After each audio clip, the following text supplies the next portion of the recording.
I started out as a rabble rouser, as you can see from this photo, organized a lot of protests, really was functioning at the grassroots level to try and act systems change. This protest, I organized a lot of protests, was against Supreme Court Justice Scalia, who's since departed us, and he was named the Grand Marshal of the Columbus Day Parade in New York City. And I did not agree with his positions in terms of, as you can see, the sign says supreme homophobe. Uh-huh.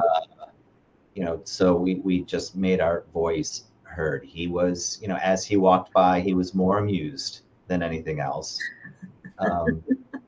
And so, as I say, this from point A to point B is kind of this point A where I went from, being kind of a democratic activist to now really engaging more in policy and research. But to understand the journey and how everybody should understand their journey is to best understand what their why is. Like, why are we engaging in this work? Why is it important to us? And so for my why, I always talk about my mom. And my mom was married very briefly. She was in an abusive relationship with my father. And then she left him and then moved in with her girlfriend. She came out of the closet and moved in with her girlfriend. This is why I call the U.S. Army the world's largest lesbian dating service. And we moved to Massachusetts, but my mom and Terry, her partner, got jobs as school teachers, but they were afraid that if anybody found out that they were partners, that they would be fired from their jobs as school teachers, and that their children, my sister and I, would be taken away by social workers. And so for me, it was and they didn't tell anybody, because including my sister and I, if we blabbed it at school, that's it. Their entire lives are destroyed by, political and policy structures designed to destroy families like that. So that was really kind of my introduction into, understanding how policy can either help families thrive or can prevent them from thriving. As an interesting sidebar, my sister and I are both gay. My sister is married to a wonderful woman named Sue, whose birthday is tomorrow, and I'm going to go celebrate with her. Nice. And they have a daughter, Olivia, who's 16. And if Olivia is a lesbian, she'll be third generation lesbian in my house. So Nice. very proud. But I will, Yes. I'll be proud of her regardless of her lifestyle choice. Sure. Of course. So I really got, first involved in political organizing and getting engaged with a Democratic group that basically, candidates would come before and vie for their endorsement. So if there are two candidates in a race, we only endorsed one, and we would endorse that candidate whose values mostly aligned with ours and our membership. And then if they did get our endorsement, we did everything that we could to get them elected. We went out to subway stations and grocery stores and churches, and we would volunteer and throw fundraisers and door knock and everything that we could to get them elected. Because then once you have, helped someone elect, in many ways they are beholden to you because you helped get them elected. And, the only job an elected official has from the moment they're elected is to get reelected. So here's another protest I organized. This one was against Michael Bloomberg when he was running for mayor. I think it was the first time in New York City, and he was running against Freddie Ferrer, who was a Latino, Bronx-born elected official. And so we were supporting Freddie because he was in support of, marriage equality and other issues that we cared about. And Michael Bloomberg at the time was not. And so anytime we had an opportunity, we would show up with the, and protest any opportunity, place that he was speaking. And I always say, like, protests are great and they don't have to be huge. Like, if you look at this protest, you can see in this picture, there's 6 people. I think that was everybody.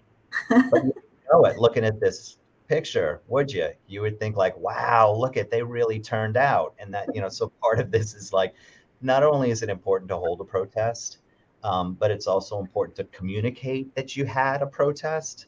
So that's how you get like a second round of visibility for your particular issue. Um, so yeah, that's that one. And then I told you about this one. And then, so in very short order, I became president of LID, which was the Lambda Independent Democrats of Brooklyn. It was Brooklyn's oldest and largest LGBT volunteer organization. And I told you a little bit about what the work we did. And Brooklyn is one of the 5 boroughs in New York City, and GLID, which is the Gay and Lesbian Independents of Manhattan, and Manhattan being one of the other 5 boroughs, was a separate political club, did the same thing that we did, only they focused on races that would impact Manhattan, and we focused on races that would impact Brooklyn. But there were citywide races that we would both weigh into because they contained both Manhattan and Brooklyn. And so this is Brad Hoylman, who's been a good friend for many decades. And, we got together as soon as I was president and he was president of GLID. He's now a very prominent state senator in New York. This was long before any of that happened. And I said, why don't our clubs work more closely together? And he said, well, you guys endorsed this candidate for mayor and we endorsed that one. And there's all of this back history and all of this other, what I would say is nonsense. So we said, like, well, why don't we find an opportunity to, for our 2 clubs to get together and, and just kind of meet each other on our common interests. And Brad said, well, if we're going to get the 2 clubs together, we should get all 6 of New York's LGBT political clubs together. And then I said, well, if we're going to pull all 6 clubs together, we need a better purpose than just 2-for-1 drinks. Always a great reason to get together. But if you can attach it to a purpose, you're more likely to get a greater turnout. And so we needed a purpose. Here are the other clubs. The Stonewall Democratic Club of New York City was citywide. Staten Island Stonewall was a nonpartisan gay political group because there's a lot of Republicans on Staten Island. The Lesbian and Gay Democratic Club of Queens and Out POC was the Out People of Color Political Action Club, which was a relatively new political club. They felt the other clubs weren't taking the needs of queer people of color strongly enough, and then they developed their own club. So we needed a reason to pull all these folks together, and we we had one. So George Bush, president at the time, introduced the Federal Marriage Amendment, and he was, determined to introduce into the Constitution, into our most sacred, hallowed document of our nation, that same-sex marriage would be forbidden. So that gave us a really good reason, because our community now, then and now, as we see what's happening, within our trans community, particularly among trans youth, is under attack, and we need to respond. So we organized this event. It was called Kick Off Pride. We had it in June. Kick Out Bush.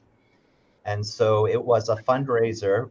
We were entering into a presidential election season, and he was running against Senator John Kerry.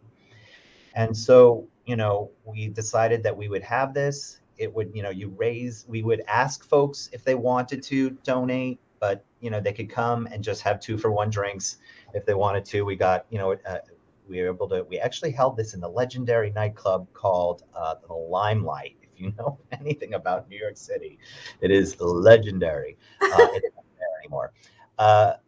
But it was a huge success. We had a huge amount of people show up. We had elected officials that we hadn't even invited hear about it and wanted to be, in the middle of all of this. So we raised about $10,000, which is not a huge amount of money, but it's a great amount of money for this type of grassroots cocktail hour. And I, pulled it together and, sent it off to the John Kerry campaign. And shortly thereafter, I got a call from the John Kerry campaign saying, thanks so much for the 10 grand. And I was like, well, and I'm explaining to them, I didn't raise it. It was all of these groups that came together. It's not my money, it's everybody's money. And they said, well, the senator is coming to New York and he would like to meet with you. And I was like, okay, so he's having a reception at the Waldorf Astoria. And so it's very casual. Don't feel like you have to get dressed up and, just go ahead and he'll be there. And you can go over and meet him. I said, all right. So I showed up and, nice shirt and blazers. And when I walk into the ballroom of the Waldorf Astoria, everybody's in suit and ties. But not me, because they told me it was casual. But I should have known if it was going to be held at the Waldorf Astoria that it was not going to be casual. But I was young and new at this.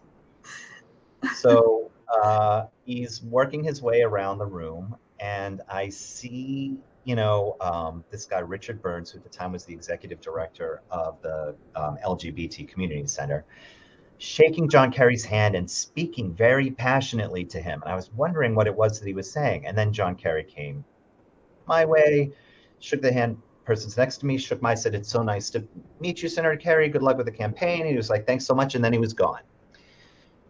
So then I walk over to Richard Burns and I'm like, what did you say to him? He's like, I told him that when he's elected, he needs to put more queer people on the federal bench. We do not have enough representation. I was like, ooh, that's good. That is good. And, unfortunately, I lost that opportunity. But I learned my lesson. The next thing is I have John Kerry's fundraiser calling me and saying, listen, I don't work for that campaign anymore. Now I work for Hillary Clinton. She's running for senator and she's having an event. And, we know that you're a active in your community and she would love to have you there. So I showed up.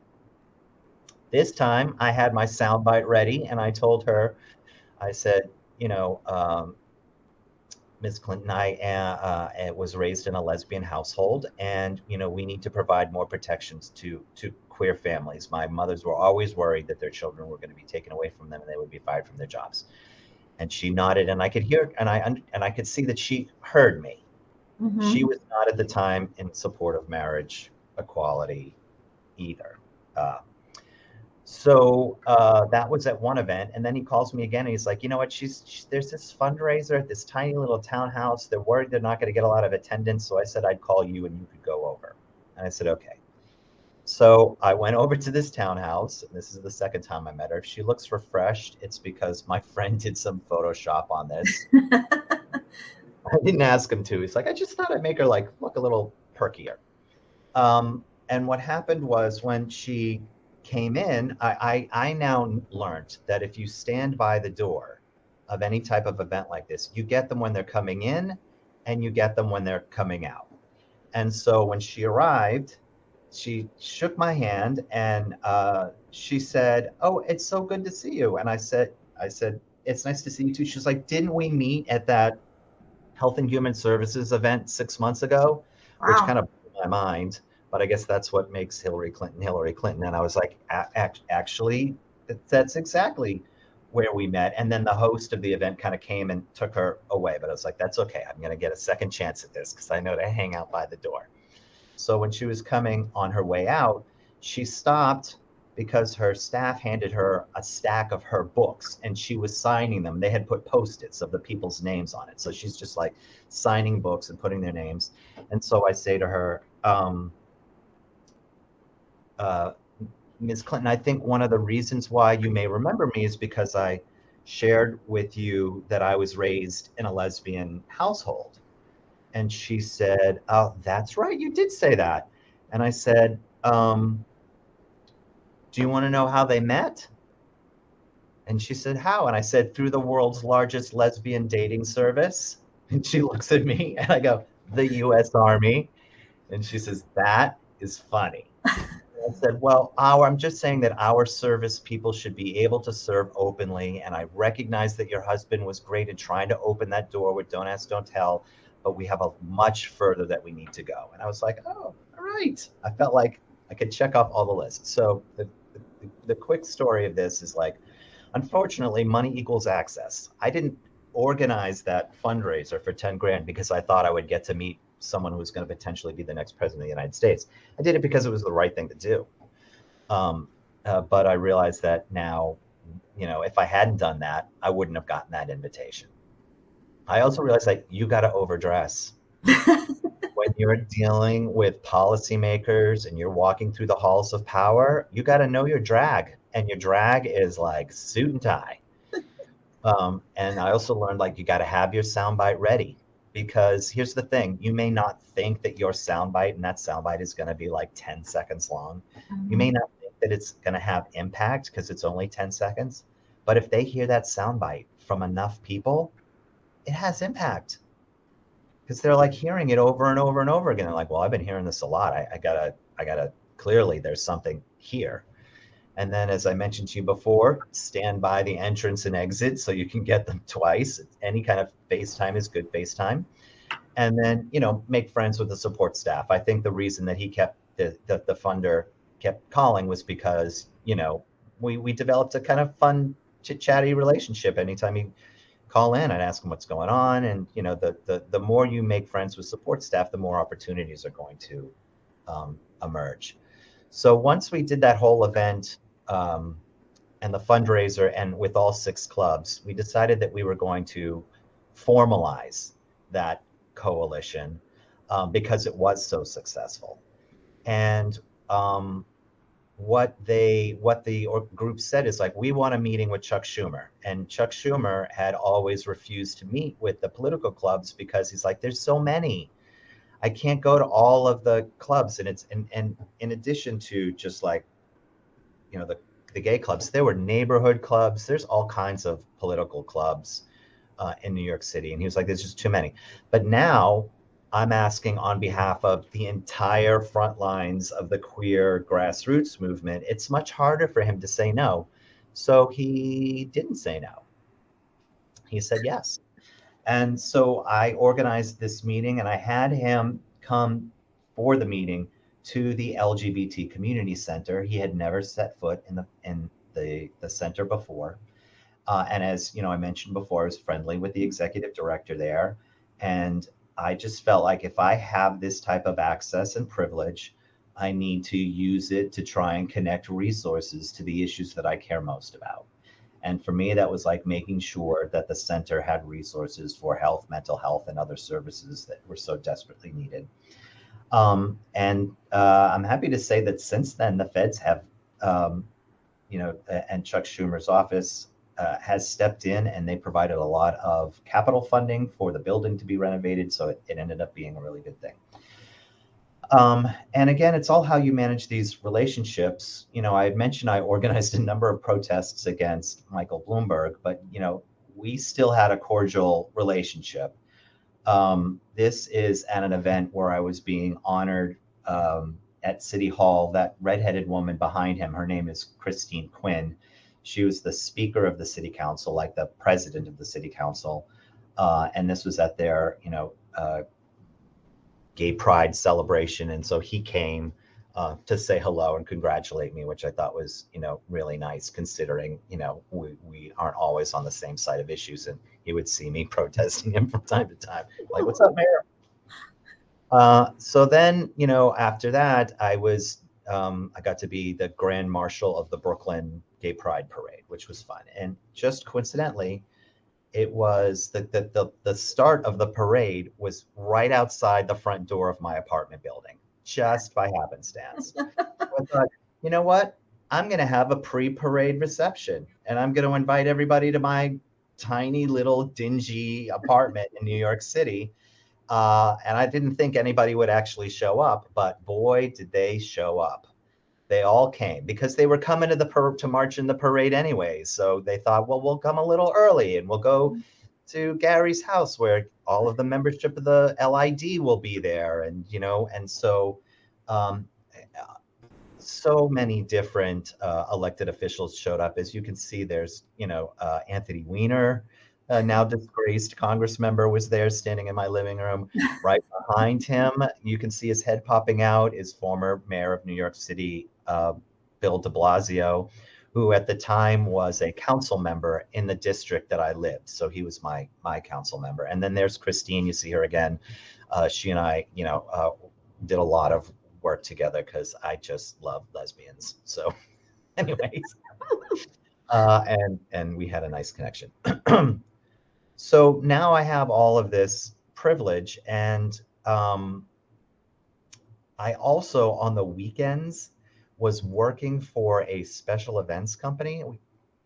And so I was like working at weddings a lot, and I was seeing how much money was spent on weddings. And at the time, weddings were not, gay marriage was not legal in New York City. So I approached the comptroller of New York City, this guy, Bill Thompson. And I said, I'd like for you to consider doing a report on how the economy is, the money we're losing by not, allowing same-sex marriages, and flights and accommodations and catering halls and flowers and gifts and suits and gowns, and like weddings are a big industry. So, in a typical elected official fashion, he said he'd think about it. And then I circled, back around because that's what I do. And I knew some of his staff just from, being in the community. And they agreed to do the report. So they did this report called Love Counts, the Economic Benefits of Marriage Equality for New York. And this report got national attention. It hit in a way that I think that even he didn't expect. And now he's on CNN, talking about this report, and he's hitting all of the major news channels, and there's stories in the press, in the paper, and he's everywhere. And it helped position him for a mayoral run. He ran against Bill and against Michael Bloomberg the second time, and unfortunately lost. But when I start to see like the power of these reports and how they really were able to kind of steer public discourse and help people understand what the issues are and provide some empirical data behind it, so it's not just anecdotal, I was like, you know what? I think I want to do some of that.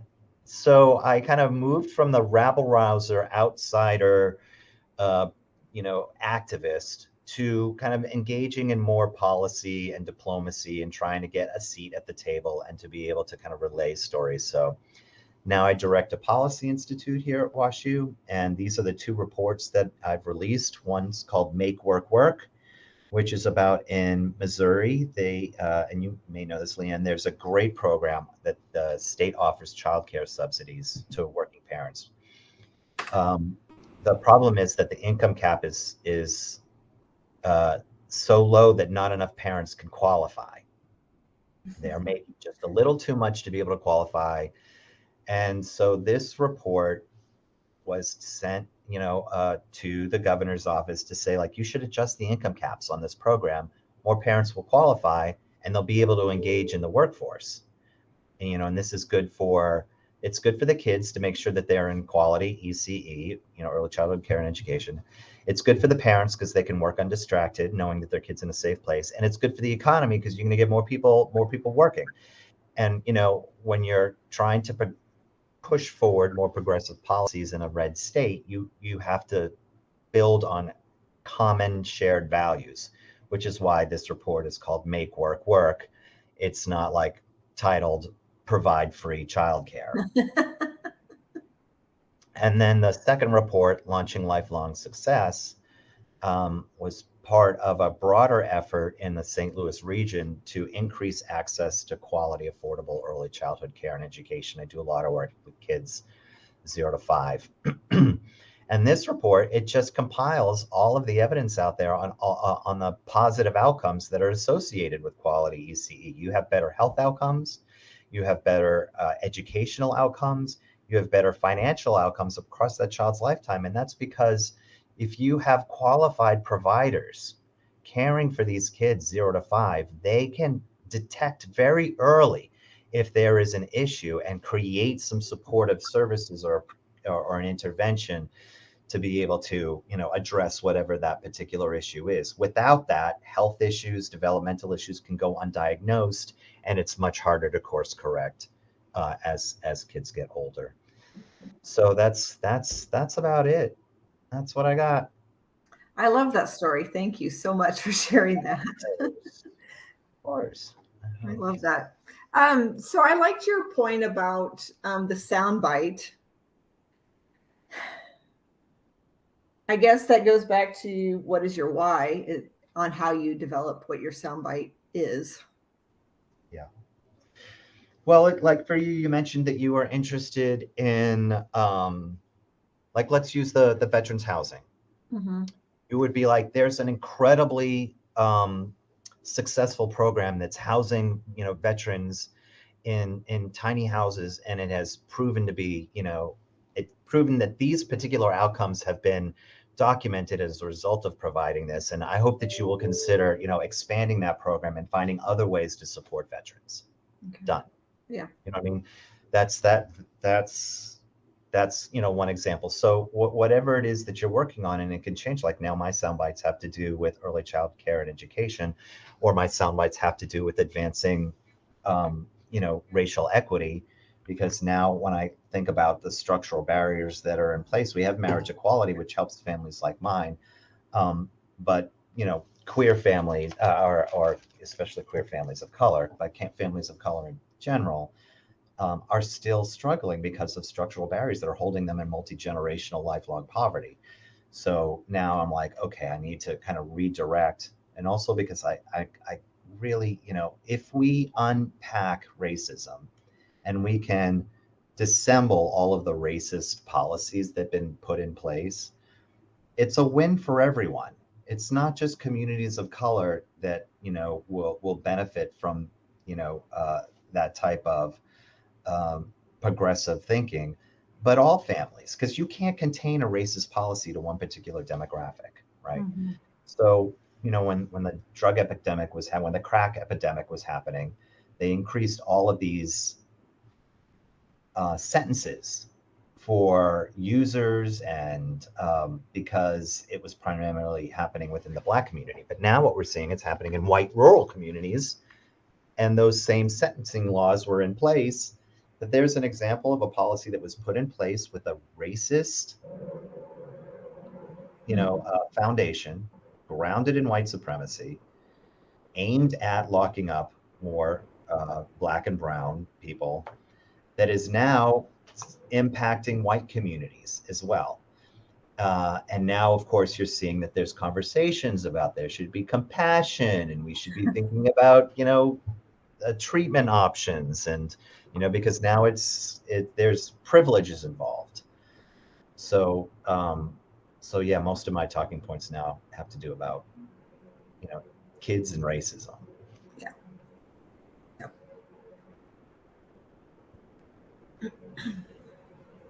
Sorry, a little pop-up came up, and I didn't expect that. All good.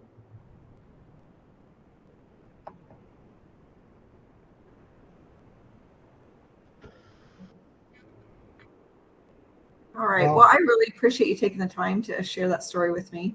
Yeah, of course, it was fun. It was fun. I liked it. Well, good luck with your studies. Good luck with your career. And, if there's ever some way that I could be helpful, please do not hesitate, to reach out. I'm going to sign off, since it looks like we're Yep. pretty much at the end of the hour, and I have a bunch of stuff that I'm going to try and get to before it hits. For your day ends. Yep. I appreciate your time. Thank you so much. Yeah, It was no nice problem to meet at you all. as well.